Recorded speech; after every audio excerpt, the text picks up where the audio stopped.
They let a killer walk free, and he did it again. Trigger warning. 2003. Joshua Cartrell was 21 years old, and he'd already been in and out of jail and served time in prison. The man stayed in trouble. Joshua had even served time in prison for robbing his own grandmother. Joshua was staying at a hotel because nobody wants nothing to do with him at this point, so he calls over a friend named Richie Phillips and claims that he needs help. So Richie says okay. He just thought he was going to help a friend. He was walking into a trap. He gets there. Joshua viciously attacks Richie, unalives him, and then stuffs his body in a suitcase. Joshua then takes the suitcase out to Rough River Lake and dumps the body. When Richie didn't come back home, his family were very concerned, so they called the police and reported him missing. The police catch up with Joshua, they arrest him, and Joshua claims this was self-defense. Because Richie's gay, he just knew Richie was going to R-word him, so he had to unalive him to protect himself. It was not self-defense. This crime was premeditated. It was proven that Josh bought the suitcases before he murdered Richie just for that reason. Richie didn't even have a weapon. Josh did, and Richie was covered in defense wounds. Josh wasn't. All the evidence pointed towards Josh being the aggressor. Initially, Josh was charged with first-degree murder, but the court eventually reduced those charges down to second-degree manslaughter because they claimed they couldn't prove intent. And the jury struggled because they didn't know what to believe. At the 2005 trial, the judge asked Joshua if he would kill again, and Joshua said, yeah, he wasn't lying. Joshua had several early parole hearings. It seemed like Joshua was a good guy who turned his life around, claiming he's now a man of God. He was preaching the word. The parole board felt sympathy for him and told him if he would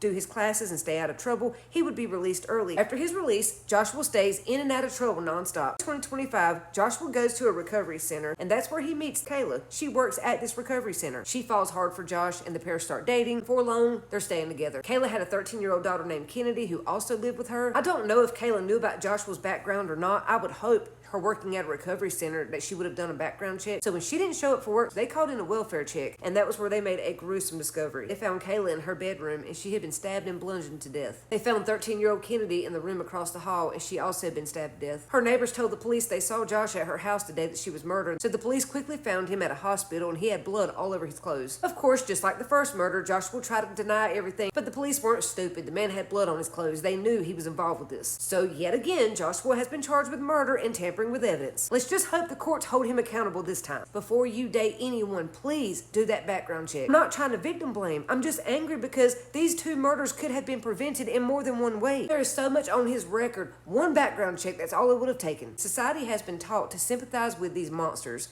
Don't do that. Do not bring them around your children. Your kids need your protection more than they do. Protect your families. Stay away from them.